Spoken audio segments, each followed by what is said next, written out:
Julius Malema. Yeah, let's talk about Julius Malema today. In football terms, I would say he's Kylian Mbappe, a striker of note, He takes his opportunities well. So let's talk about a thing that happened this past weekend where he was invited in Soweto.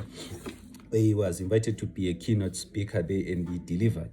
Took his opportunity and he nailed it. So he started.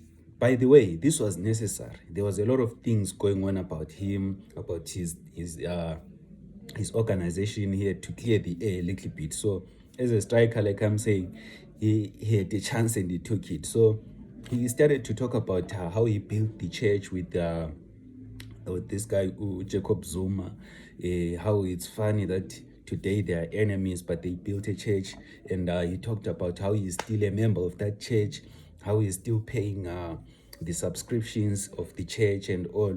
He went on to talk about the state of the nation. All this he was politicizing, He was showing people how he sympathizes with the victims of the GBV and all. So he went on to throw a little bit of Pan-Africanism there. He went on to talk about Elon Musk and all, how he is deemed a international criminal. And he scored another point there when he was saying that he's happy to be called an international criminal because even the late father Nelson Mandela was also called an international criminal. So he took it very well there. He took his chances. We know that Julius Malema is such a person. Politically, there's few people who can say that they can better him. There's few people in the country who can say they can better him. So he's a very good politician. He knows how to talk. He knows how to. He's been through a lot.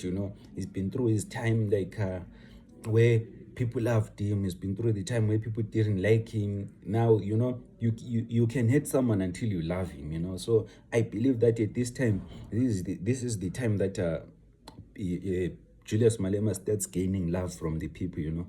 Because he's been through it all. He's been through betrayal by his brothers. He also talked about it here. He talked about he's been betrayed by Abo Floyd, he's been betrayed by Abombuyiseni and some other people who went to talk to negotiate, as he trusted them that they would negotiate well in the GNU. But those guys, they didn't take the things well. They went there to boast, to show that they are educated instead of taking the issue at hand with caution, to actually know that there's going to be repercussions if these negotiations don't go well. So you talked about that so that people can sympathize with him, that he was not there when the negotiations were happening. He put the trust on Floyd, he put the trust on Abombuyiseni and Abovuyani, and after all, these guys, they betrayed him there when they went there.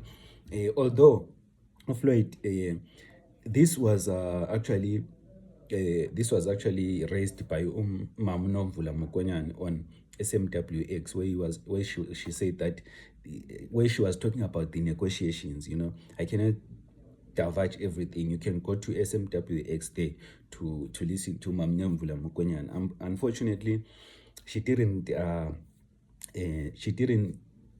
put Floyd in a good light, and Floyd had to reply on X when he was saying that Mamnomvula Mokonyane is a liar, and they've got recordings of the negotiations and all. So Julius Malema took a score there. He took a score there, a political score. So he went on to talk about the DRC, the unpreparedness of the National Army. So we all know that wasn't true. That was just a political score. I cannot say that a national army is unprepared. Like what do they do when they go to their barracks? Do they go there to just play? They go there to prepare. There hasn't been a war in South Africa for a long time, so you cannot tell us that all this time these people were not preparing for or gearing up for anything, for defense of anything of some sort. So that one I don't think is true.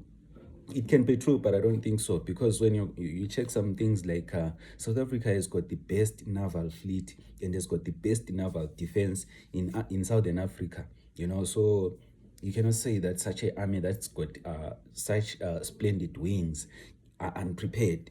You know, I would like to believe that the soldiers that were sent to DRC, these were soldiers that were like of humanitarian source, you know, like they went there to actually have conversations with the villagers, with the people, to try to understand what's wrong. You know, these are not like the full combat soldiers, in my belief, you know.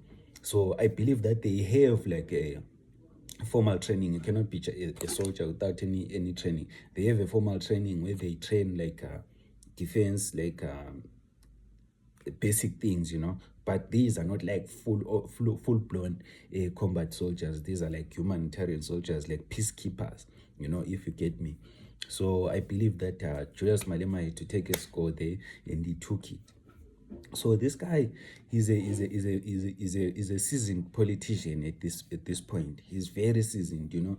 He's very seasoned. He actually threw a jab also on MKP on X, where he said that they're all boys combined. Where Utalimpov had you know, Utalimpov, you know, he's old, but he still likes to play these games of young people, and he keeps getting exposed. So Utalimpov had a conversation with Umbuyiseni Ndlozi where they had Floyd also. So Utalimpov threw a picture on X where he was saying that we had time to break bread with a brother, you know.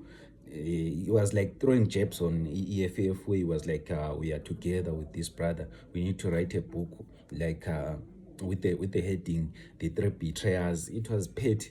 It was petty, really petty. And Umbuyiseni Ndlozi, as I said, that Umbuyiseni, I really like Umbuyiseni.